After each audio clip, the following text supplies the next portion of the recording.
হাই বন্ধুসকল, আপোনালোকক Assam update YouTube চেনেলটোলৈ স্বাগতম জনালোঁ। আত্মসহায়ক গোটসমূহৰ ভাল খবৰ। আপোনালোকে যিসকল আত্মসহায়ক গোটত আছে, যি 10,000 দিয়াৰ কথা কৈছিলে, তাৰ কাৰণে আপোনালোকে এখন ফৰ্ম ফিল আপ কৰিব লাগিব। আৰু কি ডকুমেণ্টছ লাগিব, কেনেকৈ ফিল আপ কৰিব, ভিডিঅ'টোত চাই থাকিব। আমি সকলো কথা আলোচনা কৰিম। আৰু যদি চেনেলটো নতুন আহিছে, ভিডিঅ'টো লাইক কৰি চেনেলটো ছাবস্ক্ৰাইব কৰি ল'ব এনেকুৱা ধৰণৰ আপডেটবোৰ পাই থাকিবলৈ। গতিকে চাই থাকিব ভিডিঅ'টো শেষলৈকে। আমি সকলোখিনি কথা অতি কম সময়ৰ ভিতৰতে আলোচনা কৰিম। আপোনালোকৰ যাৰ একাউণ্ট ষ্টেট বেংক অফ ইণ্ডিয়াত আছে, আপোনালোকে এইখন ফিল আপ কৰি জমা দিব লাগিব। UID আধাৰ লিংক লেটাৰ, আপোনালোকে এইখন আধাৰ লিংকৰ ফৰ্ম হয়। বেংক একাউণ্টৰ লগত লিংক কৰিব লাগিব। শাখা পৰিচালক ষ্টেট বেংক অফ ইণ্ডিয়া, শাখাটো আপোনালোকে ভৰাই দিব। ইয়াত তাৰিখটো ভৰাই দিব।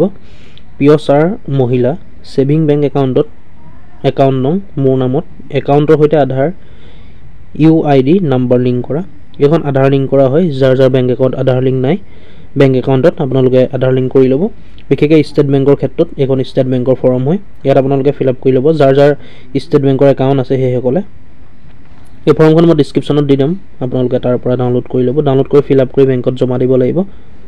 আধাৰ UID নাম্বাৰ, আধাৰধাৰী নাম, আধাৰ চিঠিখনৰ ঠিকনা এইবিলাক দি দিব। আধাৰ নম্বৰটো মোৰ বেংক একাউণ্টৰ লগত সন্নিবিষ্ট লিংক কৰাৰ ব্যৱস্থা কৰক আপোনাৰ নিষ্ঠাৰে।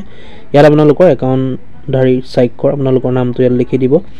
ঘেৰাও যথাযথভাৱে প্ৰমাণিত আধাৰ পত্ৰত জেৰক্স কপি, আপোনালোকৰ জেৰক্স কপিবোৰ লিংক কৰি দিব, অৰ্থাৎ লগত গাঁঠি দিব।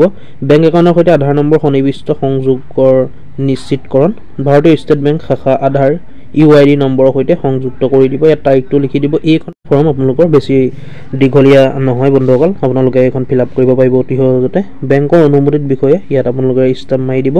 ফৰ্মখন ষ্টাম্প মাৰি আপোনালোকৰ এইখন জমা লৈ ল'ব। ফৰ্মখন বন্ধুসকল ইংলিছত থাকিব। মই আপোনালোকক অসমীয়াত দেখুৱাই দিলোঁ যাতে আপোনালোকে ফিল আপ কৰিবলৈ সুবিধা হয়।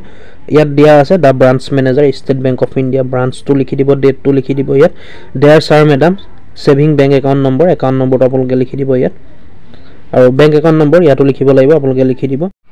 ইয়াৰ পাছত আপোনালোকৰ আধাৰ নম্বৰটো ভৰাই দিব ওপৰত। তাৰপাছত যাৰ নামত আধাৰ কাৰ্ডটো আছে সেই নামটো ভৰাই দিব, এড্ৰেছটো ভৰাই দিব আধাৰ কাৰ্ডত থকা মতে। আপোনালোকে অসমীয়াখনৰ পৰা চাই ল'ব যদি আপোনালোকৰ কনফিউজ হয়।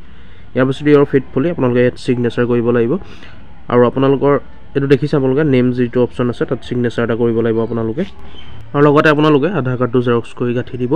ইয়াৰ পিছত একাউণ্ট নম্বৰটো ভৰাই দিব, কাৰ নামত একাউণ্ট আছে নামটো ভৰাই দিব, আপোনালোকে ব্ৰাঞ্চটো ভৰাই দিব। ভৰাই এনেকৈ ফৰ্মখন আপোনালোকে ফিল আপ কৰি দিব। আৰু শেষত আকৌ আধাৰ নম্বৰটো এবাৰ ভৰাই দিব। ইয়াৰ পাছত আপোনালোকে তলত ডেটটো দি দিব, কি তাৰিখে বেংকত জমা দিব। এনেকৈ বন্ধুসকল আপোনালোকৰ যিসকল ষ্টেট বেংকত লিংক নাইকিয়া আধাৰ কাৰ্ড, সেইসকলে এই ফৰ্মখন অতি সোনকালে ফিল আপ কৰি বেংকত জমা দিয়ক। আৰু ফৰ্মখন জমা দিয়াৰ পিছত বেংক একাউণ্টৰ লগত আধাৰ কাৰ্ডটো লিংক হৈ যাব। তাৰপাছত আপোনালোকৰ পইচাটো সোমাব একাউণ্টত। গতিকে ভিডিঅ'টো আজি ইমানে আছিলে বন্ধুসকল। যদি চাই ভাল পালে লাইক এটা কৰি ল'ব আৰু অতি সোনকালে ফৰ্মখন জমা দি দিব। ডিছক্ৰিপশ্যনত লিংক আছে, আপোনালোকে ডাউনলোড কৰি ল'ব। আৰু ইংলিছত অসুবিধা পালে আপোনালোকে অসমীয়াত এবাৰ চাই ল'ব। মই প্ৰথমতে অসমীয়াটো দেখুৱাইছোঁ বন্ধুসকল। ভিডিঅ'টো লাইক কৰিব আৰু চেনেলটো ছাবস্ক্ৰাইব কৰি ল'ব এনেকুৱা ধৰণৰ আপডেটবোৰ পাই থাকিবলৈ। ধন্যবাদ। জয় আই অসম।